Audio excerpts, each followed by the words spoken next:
Hello বন্ধুরা, welcome my new blog নিয়ে চলে আসলাম তোমাদের কাছে। তো আজকে আমার ব্লগে তোমাদেরকে স্বাগত জানাই। নতুন ভিডিও, নতুন ব্লগ নিয়ে চলে আসলাম তোমাদের কাছে। আজকে ব্লগ হলো পৌষ মাস পালন করলে এই নিয়মগুলি চিরজীবনের মতো মা লক্ষ্মী আপনার ঘরে অধিষ্ঠানী করবে। তো কোন নিয়মগুলোর কথা বলা হয়েছে, তো চলো বন্ধুরা আজকে আলোচনা করে নিই। অগ্রহায়ণ সংক্রান্তি ও পৌষের শুরু এই সময় অত্যন্ত শুভ বলে মনে করা হয়। এই সময় বিশেষ কিছু নিয়ম পালন করলে সহজে কাটিয়ে উঠতে পারবেন আর্থিক সমস্যা।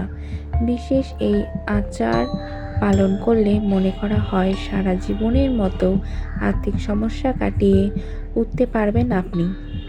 মনে করা হয় বিশেষ পদ্ধতি এই শুভ দিনে মা লক্ষ্মীর অর্চনা করলে চিরজীবনের মতো মা লক্ষ্মী আপনার ঘরে অধিষ্ঠান করবে।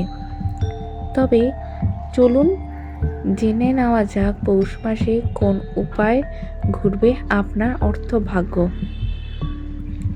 এই মাসে মা লক্ষ্মী বিশেষ পুজোর জন্য প্রয়োজন কয়েকটি কড়ি, কয়েকটি গোটা সুপুরি, 1 টাকা কয়েন, কয়েকটি হর্তুকি আর কয়েকটা কাঁচি হলুদ। এছাড়া ফুল, দুব্বা ও আশ্র পল্লব সঙ্গে রাখতে হবে। হিন্দু সনাতন ধর্মে প্রায় অধিকাংশই বাড়িতে মা লক্ষ্মী পুজো করা হয়। বিশেষ এই মাসে সকালে স্নান সেরে আগে মা লক্ষ্মী পুজো করতে হবে। সাধারণত পুজোর নিয়ম অনুযায়ী লক্ষ্মীর ঘর স্থাপন করে তাতে গঙ্গা জল ভরে তাতে একটি হর্তুকি, একটি কড়ি, একটি কাঁচি হলুদ, একটি গোটা সুপুরি রাখুন। ঘটের গায়ে সিঁদুর দিয়ে স্বস্তিক চিহ্ন এঁকে নিন। ঘটের ওপরে আমপল্লব নিয়ে ওপরে একটি হর্তুকি রাখুন। প্রতিটি আমের পাতায় সিঁদুরের ফোঁটা দিন। পুজোর ফল বা মিষ্টি দিন, নৈবেদ্য সাজিয়ে নিয়ে দিন। ধূপ ধুনো জ্বালিয়ে নিন। এই মঙ্গল ঘর স্থাপনের পর আপনি যেইভাবে পুজো করেন সেইভাবেই পুজো সেরে ফেলুন। এরপর মঙ্গল ঘর স্থাপনের পর আপনাকে উচ্চারণ করতে হবে বিশেষ মন্ত্র, ওং শ্রী লক্ষ্মী দেবং নমঃ। এই মন্ত্র 108 বার উচ্চারণ করে আপনার মনস্কামনা জানান মা লক্ষ্মীকে। পুজো শেষে ঘট তুলে ফেলার পর ঘটের জল কোনো পুকুর বা জলাশয় ফেলে দেবেন, যেখানে সেখানে ফেলবেন না।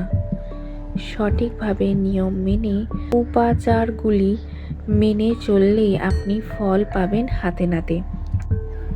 তো বন্ধুরা আজকে সব তোমরা শুনে নিলে, তো আমি আমার ভিডিওটাকে এখানটায় এন্ড করলাম।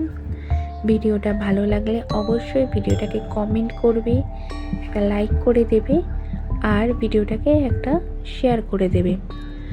তোমাদের যদি আমার ভিডিও বা আমার চ্যানেল যদি পছন্দ হয়ে থাকে তাহলে চ্যানেলটাকে একটা সাবস্ক্রাইব করে দেবে। সাবস্ক্রাইবে থাকার পাশে বেল আইকনটা প্রেস করে নোটিফিকেশান তোমাদের কাছে চলে যাবে, তাহলে তোমরা সেই ভিডিওগুলো দেখতে পারবে। তো বন্ধুরা আমি আমার ভিডিওটাকে এখানটায় এন্ড করলাম। নতুন ভিডিও নিয়ে খুব তাড়াতাড়ি তোমাদের সাথে দেখা হচ্ছে। ভালো থাকবেন, সুস্থ থাকবেন। নমস্কার।